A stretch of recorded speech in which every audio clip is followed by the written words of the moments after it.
नमः सिद्धम। ओम नमः सिद्धम। ओम सजात्म स्वरूप परम गुरु शुद्ध चैतन्य स्वामी ने नमः। बहिरात्मपने से छूटकर उस अंतरात्म दशा को प्राप्त करना और परमात्मा दशा की ओर बढ़ना, यही मनुष्य पर्याय की अपेक्षा से हमारा लक्ष्य होना चाहिए। बहिरात्मा, अंतरात्मा, परमात्मा पर्याय की अपेक्षा से, भेद की अपेक्षा से कथन करने में आता है। आत्मा में कहीं भेद नहीं है। ऐसे उस धन्य अंतरात्म दशा को हम समझने का प्रयास कर रहे हैं।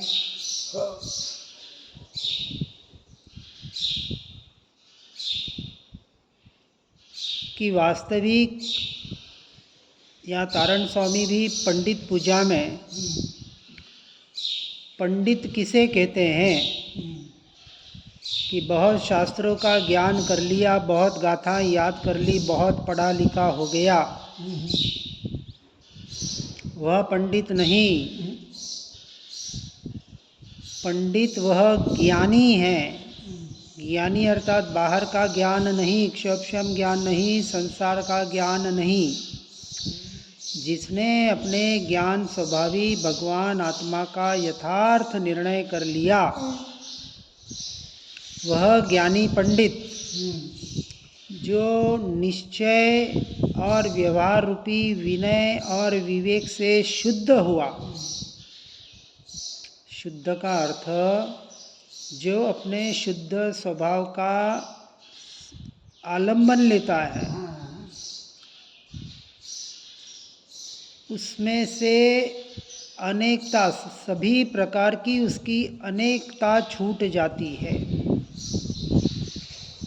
और मात्र एक ध्रुव तत्व से जो नाता जोड़ता है। नाता जोड़ना, हम नाता कहाँ जोड़ रहे हैं? बाहर, पुद्गल और पुद्गल के परिणामों से। संसार से छूटकर धर्म क्षेत्र में आते हैं तो धार्मिक क्रियाओं से नाता जोड़ लेते हैं। यहाँ कह रहे हैं स्याद्वाद के शैली से अनेकांतमय द्रव्य को समझाने का प्रयास किया जाता है और अनेक में भी जो एक ध्रुव त्रिकाली परिपूर्ण तत्व, जो शुद्ध बुद्ध चैतन्य घन स्वयं ज्योति सुखधाम, ऐसा जो एक त्रिकाली, उस एक द्रव्य से अर्थात स्वयं से स्वयं का नाता जोड़ा जाता है। ऐसी जो साधना, ऐसा जो पुरुषार्थ, सो धर्म। धर्म अर्थात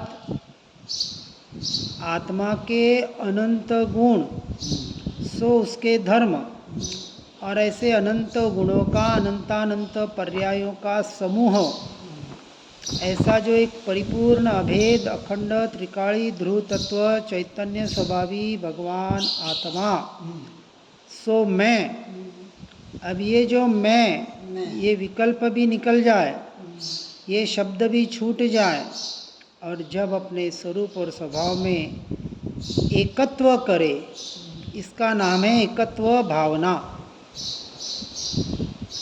अन्यत्व भावना में अन्य अर्थात भिन्न और अन्य जो पर समय है, जहाँ भेद है, वहाँ से दृष्टि छुड़ाकर एकमात्र अभेद अखंड एक में एकत्व कराना, यह एकत्व और अन्यत्व भावना है। एकत्व और अन्यत्व, अनत्व। अन्यत्व नास्ति की अपेक्षा से कि ये मेरे से भिन्न है, भिन्न है, न्यारे है, ये मैं नहीं, ये मैं नहीं, ये मैं नहीं, ये मेरा नहीं। यहाँ तक कहा पर द्रव्य और उसके निमित्त से होने वाले मोह राग द्वेष के प्रभाव, ये तो संपूर्ण भिन्न है। परंतु मेरी पर्याय जो मेरे से हर समय उत्पाद व्यय हो रही है, ये भी कथनचित भिन्न है और कथनचित अभिन्न है। जो पर्याय मेरा लक्ष्य करती है, किसका? ध्रुव तत्व का, आत्मा का, क्योंकि पर्याय उत्पाद हुई और व्यय हुई। पर्याय टिकती नहीं है और न किसी में मिलती है। यदि पर्याय किसी में मिल जाती, पर्याय परद्रव्य प्रभाव को जानती है, मिलती नहीं है, मिल जाती तो पूरा द्रव्य पर रूप हो जाता। और मोह राग द्वेष की पर्याय आत्मा में मिल जाती तो आत्मा पूरा मोह राग द्वेषमय हो जाता। पर्याय किसी में मिलती नहीं, पर्याय उत्पाद होती है और व्यय हो जाती है। जैसे वो पटाखा फूटता है ना, लाइटिंग वाला, उसमें से वो जो भी उसमें देखते हैं ना आसमान में, वो एकदम चमकते हैं तारे। तारे नहीं, वो पटाखा फूटता है तब। हाँ हाँ, उसमें अलग अलग आकार बन के वो फूट जाते हैं। तो वो जब पटाखा आसमान में उसका जाता है, उसके उसने तारे बिखेरे या जो भी उसका आकार बनाया और ख़त्म हो गए। इसी तरह पर्याय उत्पाद हुई और व्यय हो गई। वो पर्याय टिकती नहीं है। लेकिन जो पर्याय अपने ध्रुव तत्व का आश्रय करे, उस पर्याय को अपेक्षा से आत्मा का अभिन्न अंग बताया। और जो पर्याय पररूप परिणमित होवे, वो आत्मा से 100% भिन्न है। ये व्यवहार का कथन। तो इस अपेक्षा से समझना है कि अनेकता जो पर में मैं मेरापना करके ये ज्ञान खंड खंड खंड हो रहा था, ज्ञान खंडित नहीं होता है, लेकिन इसको जाना, इसको जाना, इसको जाना, इसको जाना, इसको ये जानना जानना जानना जानना जो बिखर रहा था, वो बिखरता हुआ जानना एकत्रित किया। और जैसे अपने वो सूर्य की किरणें उस कांच से एकत्रित करके कागज़ पे लाते हैं तो कागज़ जल जाता है ना।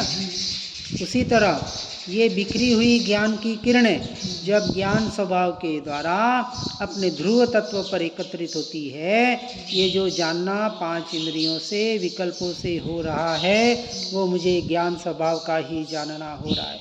ये कान का सुनना नहीं, ज्ञान का जानना, आँखों का देखना नहीं, ज्ञान का ही जानना, नाकों का सूंघना नहीं, ज्ञान का ही जानना, मुंह का स्वाद नहीं, ज्ञान का ही जानना, ये हवा का स्पर्श नहीं, ज्ञान का ही जानना, ये मन के विकल्प नहीं, ज्ञान का ही जानना। अब हर ज्ञेय को जानने के काल में उपयोग जब ज्ञान ज्ञान ज्ञान ज्ञान ज्ञान ज्ञान ज्ञान एक ही ज्ञान स्वभाव पर केंद्रित करे और अपने में कहे कि यही मैं, ये मैं में लीन होते ही अनंत कर्म जल जाते हैं। इसी का नाम निर्जरा है, इसी का नाम कर्मों का क्षय है।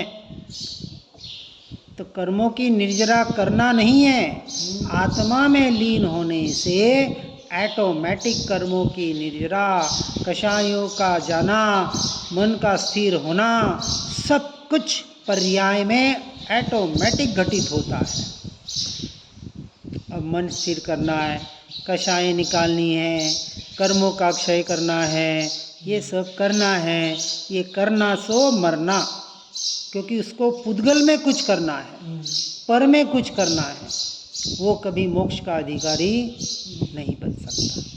कहा भैया ये सब करना धरना छोड़, ये तो हो जाएगा, ये तो पुद्गल के परिणाम, पुद्गल की पर्याय पर का स्वरूप तेरा नहीं, तेरा तो एक ही काम एक ही कार्य किया कि इन पर द्रव्य पर भावों से अपना उपयोग हटाकर, ये सारी अनेकता से छूटकर, सारे को अन्य के श्रेणी में रखकर एकमात्र एकत्व अपने स्वरूप और स्वभाव में अपने ध्रुव तत्व में कर ले।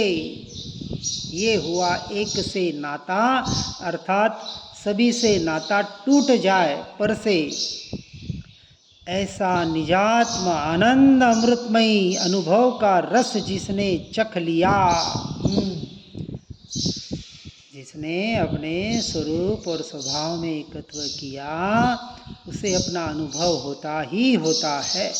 ऐसे निजात्मा आनंदमय अमृत का रस चखना, वह अंतरात्मा धन्य है, वही अंतरात्मा है और वही वास्तविक सच्चे चैतन्य का पारखी है। तो कैसा? अरहंत सिद्धों के सम, अरहंत सिद्ध सर्वज्ञ परमात्मा,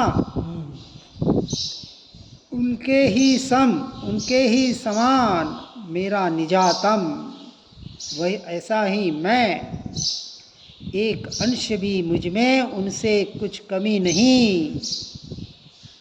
ऐसा परिपूर्ण तत्व कौन? भगवान आत्मा मैं, जो इस देह देवालय में विराजमान है। बाहर की प्रतिमा, बाहर के शास्त्र, बाहर के मंदिर, ये सब बाहर के परिणाम, बाहर के पुद्गल की क्रियाएं, पुद्गल के परिणाम, पुद्गल की स्थापना, इनके दर्शन से आत्मा का दर्शन नहीं होगा। ये तो एक आलंबन मात्र है, होता है, होना चाहिए, इसका निषेध नहीं, लेकिन आलंबन में अटक जाएंगे तो अपने आप तक कभी पहुंच नहीं पाएंगे। इसलिए कहा, अब हे भव्य जीवों, कौन?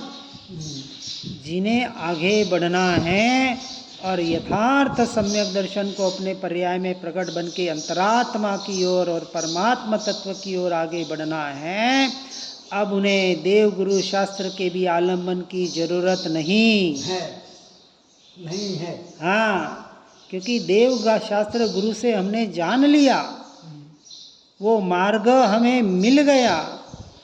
वो कह रहे हैं तू स्वयं भगवान है। हमने हमारे भीतर दृष्टि की तो उस तत्व को पाया। अब तू तेरे भीतर दृष्टि करेगा तो तू तेरे तत्व को अपने भीतर ही पाएगा। हमारे भीतर तुझे कुछ नहीं मिलने वाला, तेरा सब कुछ तुझ में है और मेरा सब कुछ मेज में है। मुझ में तेरा सो मेरा और मेरा सो तेरा नहीं, तेरा सो तेरा और मेरा सो मेरा। तब जाके हम अपने स्वभाव में, स्वरूप में लीन हो पाएंगे।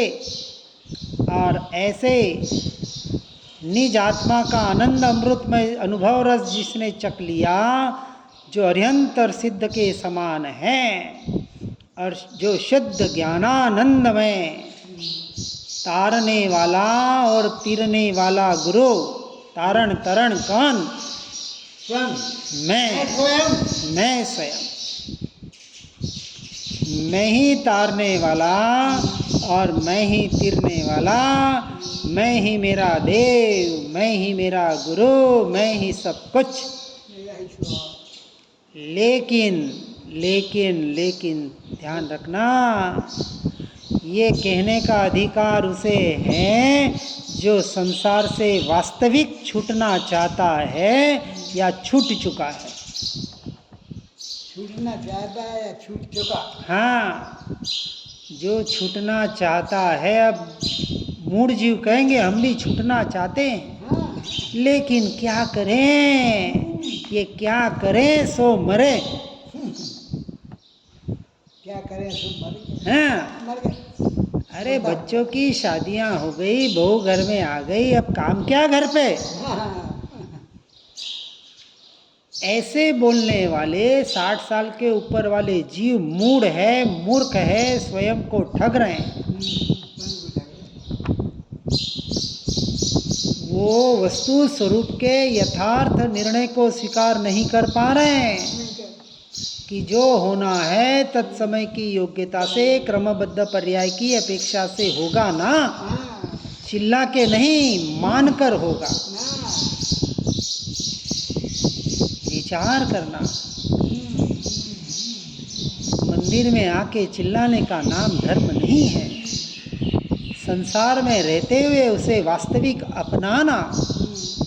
जो घटित हो रहा है संसार में, इस शरीर के साथ, इस शरीर के संबंधियों के साथ, इस सारे संसार में जो जो घटित हो रहा है, तत्समय की योग्यता से, यथा योग्य क्रमबद्ध पर्याय की अपेक्षा से, जैसा जिनेंद्र परमात्मा ने, वितरागी ने जाना, वैसा ही घटित हो रहा है। उसमें मेरा कुछ भी नहीं है। न मैं किसी का कुछ कर सकता हूँ, न कोई मेरा कुछ कर सकता है। हे भगवान आत्मा, सब कुछ मुझ में पड़ा है। मैं ही मेरा कर्ता और मैं ही मेरा भोक्ता। इसका निर्णय करना, इसका नाम धर्म है। इसलिए कहा, जो जानते मात्र जानते नहीं और मानते हैं, जानते नहीं और मानते हैं। जो वास्तविक श्रद्धान करते हैं, उन्हें ही देव गुरु शास्त्र का श्रद्धान है। जिसे अपनी आत्मा का यथार्थ श्रद्धा नहीं, संसार के स्वरूप का यथार्थ श्रद्धा नहीं, उन्हें देव गुरु शास्त्र का श्रद्धान नहीं। इसलिए वो जानते हैं कि मेरी आत्मा, क्या मेरी आत्मा नहीं, मेरी आत्मा नहीं, नहीं, मैं आत्मा, मैं आत्मा, मेरी आत्मा नहीं, मैं आत्मा। मेरा शरीर हाँ, परका हो गया, ऐसे मेरी आत्मा परकी हो गई। मैं आत्मा मैं आत्मा। कैसा? सिद्ध समा, मुझ में और सिद्ध परमात्मा में अंश मात्र भी भेद नहीं। आप बस कह रहा हूँ, ये कहने का अधिकार सम्यक तो सन्मुख संसार से छूटने वाला या छूटे हुए जीव को कहने का अधिकार है। बाकी उसको सिर्फ सुनना पढ़ना है और अभी अभ्यास करना है। बोल लेते हैं, सुन लेते हैं और बोलते हैं हम तो गुरुदेव के सच्चे भक्त हैं, हमें पता है। अरे पता नहीं है अभी, ये तो बचपन से सुनते आ रहे हैं ना, इसलिए भ्रांति हो रही है, हमें पता है। अरे ये तो दूसरे का झूठन हम बोल रहे हैं। जो देवगुरु शास्त्र ने अनुभव किया और बताया वो बोल रहे हैं, अपना अनुभव नहीं बोल रहा है। और जब तक अपना अनुभव नहीं बोलता, हमारे लिए वो सच्चा शाश्वत सत्य नहीं है, किसी का दिया हुआ उधार का झूठन है। सकल जगत ऐठवत, क्या कहा?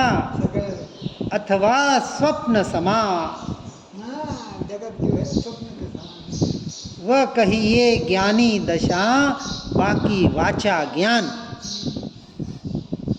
बोलने और चिल्लाने से आत्मा नहीं मिलता। कितना भी चिल्ला लो ना, चिल्लाने वाला कभी आत्मा को पा नहीं सकता। बहुत स्पष्ट बात बता रहा हूँ। बाहर जय जयकार कर लो, इसको गुरु की महिमा, देव गुरु शास्त्र की महिमा नहीं कही। बाहर के पूजन कर लो, फेरियाँ निकाल लो, जयंतियाँ मना लो, कल्याणक मना लो, तिलक कर लो, और क्या बोलते वो, पालकियाँ निकाल लो। ठीक है, व्यवहार अपनी जगह होता है, लेकिन व्यवहार से धर्म नहीं होता। व्यवहार से धर्म नहीं, तीनों लोक तीनों काल में कभी नहीं होता, हो नहीं सकता। और जो व्यवहार से अपने आप को धर्मी मान रहे हैं, वो अपने आप को ठग रहे हैं। बहुत सीधी सी बात है। तो कहा, जैसे काष्ठ में अग्नि रहती है पर दिखती नहीं है, दूध में घी है पर दिखता नहीं है, पुष्प में गंध है दिखता नहीं है, आकाश एक छत्र है पर दिखता नहीं है। जैसे एक पत्थर में एक मूर्ति छिपी है, शास्त्र में आत्मा छिपा है, दिखता नहीं है। और दिखेगा भी नहीं। जो दूध से घी निकालता है वो पहले दूध में घी को देखता है, फिर पूरा प्रोसेस करना पड़ता है, उसके ऊपर की मलाई निकालनी पड़ती है, उसका मक्खन बनाना पड़ता है, उसको गरम करना पड़ता है, फिर उसको छानना पड़ता है। ऐसे सारा प्रोसेस करने के बाद वो घी निकलता है। लेकिन घी निकला कब? जब दूध में घी को देखा तब। उसी तरह इस देवालय में बैठे हुए भगवान आत्मा को जिसने देख लिया, जान लिया, श्रद्धान कर लिया, और फिर जो साधना करता है, समझना, अब साधना महत्व किसका है? साधना का है। और साधना का अर्थ सुनना, पढ़ना, लिखना, गाथा याद करना, रटन करना, तोता रटन करना, ये साधना नहीं। साधना का अर्थ इन पर के सारे आलम्बनों से छूट के एकमात्र ज्ञान स्वभाव का सहारा लेकर, ज्ञान स्वभाव का अपना आलम्बन बनाकर, ज्ञान स्वभाव का अपना साधन बनाकर जो ज्ञायक की ध्रुव की साधना करता है, साधक को साधना में देव गुरु शास्त्र का भी आलम्बन नहीं रहता। समझना बात को, साधना की बात, सच्ची साधना जिसे धन्य अंतरात्मा बनना है, उसके लिए ये बात है। भेद ज्ञान, भेद विज्ञान करके पर से स्व में आने के लिए कौन से देवगुरु शास्त्र की जरूरत है? उनसे हमने समझ लिया, जान लिया, वो हमारे उपकारी है, उन्होंने हमें मार्ग बता दिया। अब चलना किसको? ये प्रायोग्य लब्धि। चौथी लब्धि, करण लब्धि प्रकट करने में सहायभूत, जो अनादिकाल से इस जीव ने की नहीं, उस पर जोर दिया नहीं। इसलिए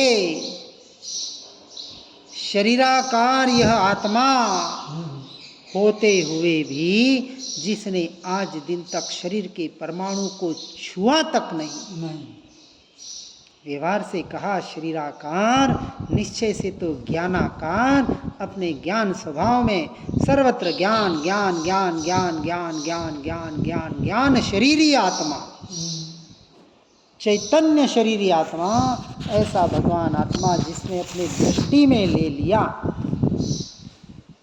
वह इसका अधिकारी है। किसका? अंतरात्मा बनने का और अपने भीतर जाने का अधिकारी है।